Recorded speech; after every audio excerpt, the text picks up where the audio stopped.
Hello, welcome back. आपका हमारे इस नए वीडियो में पुनः स्वागत है। तो आज हम पढ़ेंगे प्रोनाउन के बारे में। जैसा कि पार्ट्स ऑफ स्पीच का ये दूसरा चैप्टर है, प्रोनाउन। प्रोनाउन क्या होता है, उसकी क्या हिंदी है, उसकी डिफिनेशन क्या है और उसके हाउ मेनी काइंड्स होते हैं, मतलब कितने प्रकार के होते हैं। ठीक है, तो चलिए पहले डिफिनेशन के बारे में पढ़ते हैं कि प्रोनाउन की क्या डिफिनेशन होती है। What is definition of pronoun. अच्छा, प्रोनाउन का हिंदी क्या होता है? प्रोनाउन का हिंदी क्या होता है? सर्वनाम। जैसे यहाँ पर हम लिखे हैं प्रोनाउन इंग्लिश में, उसका हिंदी क्या है? सर्वनाम। प्रोनाउन का हिंदी क्या होता है? सर्वनाम होता है। अब इसकी परिभाषा क्या है कि जो शब्द संज्ञा के स्थान पर लिखे जाते हैं उसे प्रोनाउन कहा जाता है। इसकी परिभाषा क्या है कि जो शब्द संज्ञा के स्थान पर लिखे जाते हैं उसको सर्वनाम प्रोनाउन कहा जाता है। यह इसकी परिभाषा है। जैसा कि हम यहाँ पे लिखे हुए हैं, pronoun is used place of noun. Pronoun is used place of noun, मतलब संज्ञा के स्थान पर प्रयोग होने वाला जो शब्द होता है उसी को प्रोनाउन कहते हैं। उसको क्या कहा जाता है? प्रोनाउन। किसे? जो शब्द संज्ञा के स्थान पर प्रयोग होता है। अच्छा, संज्ञा के स्थान मतलब किसी भी व्यक्ति का नाम, जगह का नाम या वस्तु का नाम होता है। उसके स्थान पर यदि कुछ और शब्द लिखा जाए, हालांकि कहा उसी के बारे में जाएगा, लेकिन कुछ और शब्द लिखा जाता है तो उसी को प्रोनाउन कहते हैं। अच्छा, लिखने वाला शब्द कौन कौन सा होता है? जैसे यहाँ पर है आई, ये किसी के नाम पर हम लिख सकते हैं। यू, यह भी किसी के नाम पर लिखा जाता है। वी, यह भी किसी के नाम के स्थान पर लिखा जाता है। दे, यह भी किसी के नाम के स्थान पर लिखा जाता है। ही, यह भी किसी के नाम के स्थान पर। सी, यह भी किसी के नाम के स्थान पर लिखा जाता है। और इट, इसका भी प्रयोग किसी भी वस्तु स्थान या वस्तु स्थान के नाम के स्थान पर लिखा जाता है, तो इसको क्या कहा जाता है? प्रोनाउन।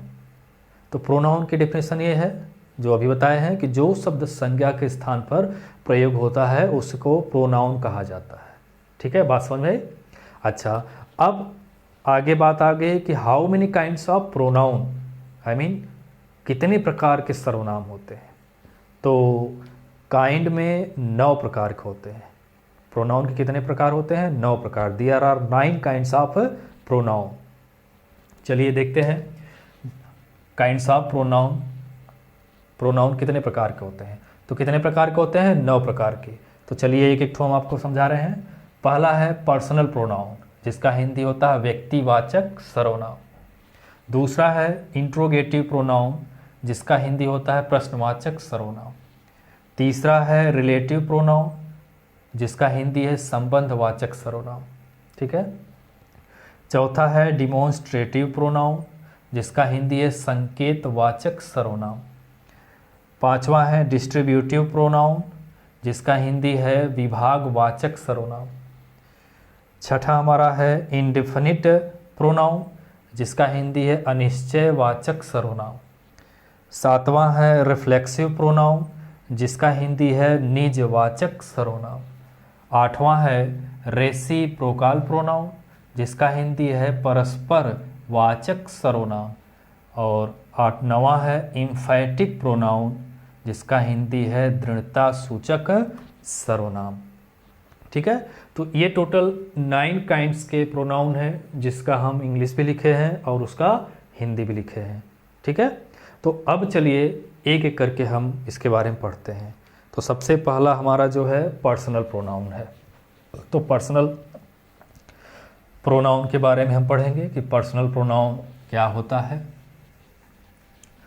ठीक है, अब पर्सनल प्रोनाउन का हिंदी व्यक्तिवाचक सर्वनाम, ये होता है। पर्सनल प्रोनाउन का हिंदी क्या होता है? व्यक्तिवाचक सर्वनाम।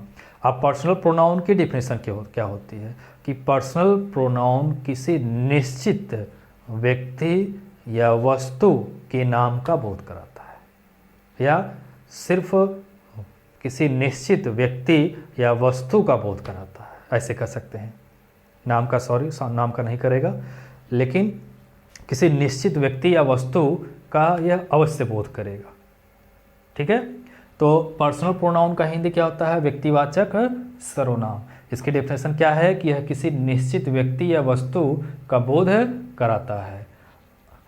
और इसके कितने भाग होते हैं? इसके 3 भाग होते हैं। मतलब पर्सनल प्रोनाउन कितने होते हैं? 3 होते हैं। पर्सनल प्रोनाउन कितने होते हैं? 3। पहला है फर्स्ट पर्सन, पहला है फर्स्ट पर्सन, दूसरा है सेकंड पर्सन, तीसरा है थर्ड पर्सन।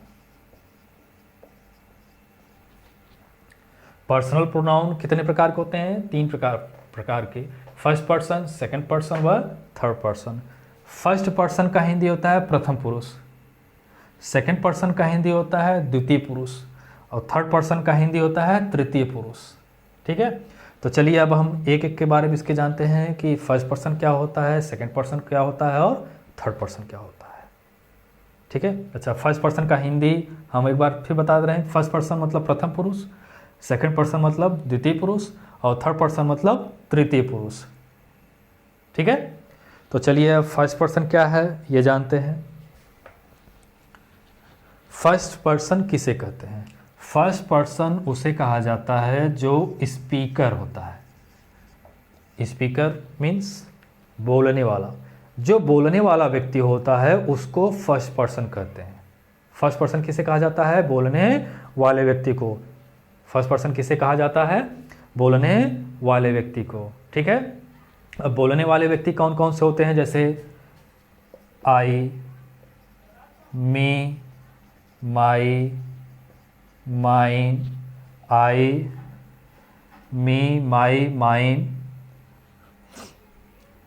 अस, आवर और आवर्स।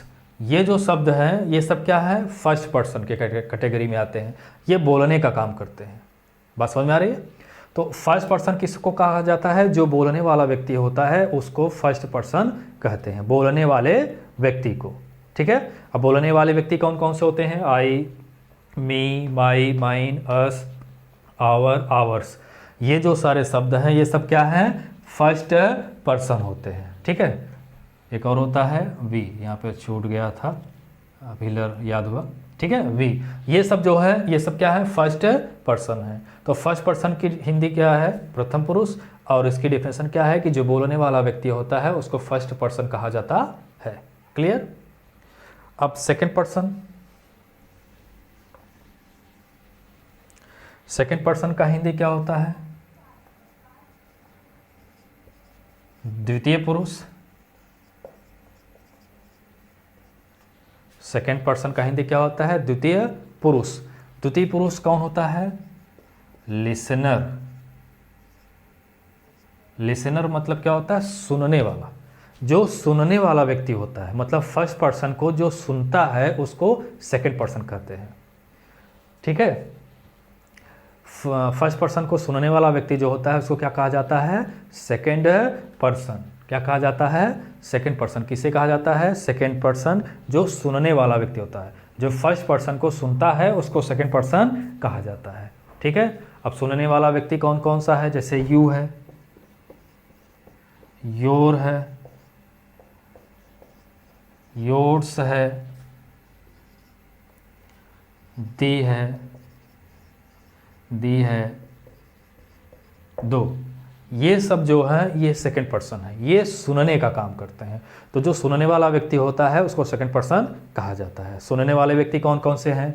यू है, योर है, योर्स है, दी है, दो। ये सब जो है ये सब क्या है? सेकंड पर्सन है। ठीक है, अब ये हमारा था सेकंड पर्सन। अब बचा कौन सा है? Third person. चलिए थर्ड पर्सन के बारे में जानते हैं कि थर्ड पर्सन किसे कहते हैं। थर्ड पर्सन का हिंदी होता है तृतीय पुरुष। थर्ड पर्सन का हिंदी क्या होता है? तृतीय पुरुष। तृतीय पुरुष का मतलब होता है तीसरा व्यक्ति।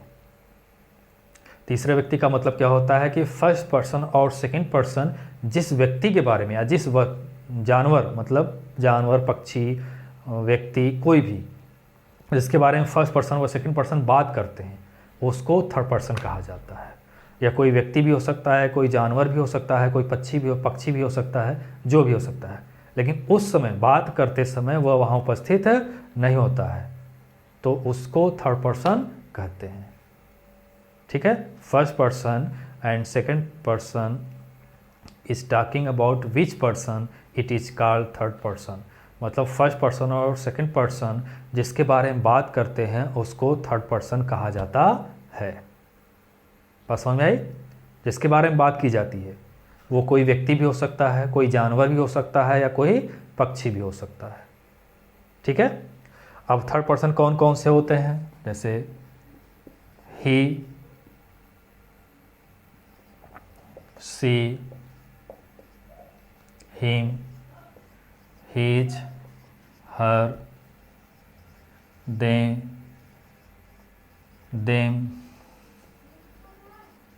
दियर, दियर्स, इटीसी। ये सब जो है थर्ड पर्सन के कैटेगरी में आते हैं, तो इनको थर्ड पर्सन कहा जाता है क्योंकि इनके बारे में कोई बात करता है। बात करने वाला कौन होता है? फर्स्ट पर्सन व सेकंड पर्सन। ये इसके इनके बारे में जब बात होती है तो वह उस समय वहाँ उपस्थित नहीं होते हैं, तो उसी को थर्ड पर्सन कहा जाता है। तो ये है हमारा पर्सनल प्रोनाउन के भाग हमारे, और उनके डिफिनेशन, उनके क्या क्या एग्जांपल्स हैं।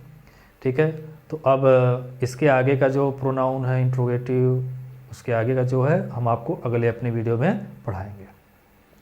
अब इसको आप अपने exercise copy, books, notes books जिस पर भी लिखना है उसको लिखिए, उस पर लिखिए और उस पर एक्सरसाइज आप करिए।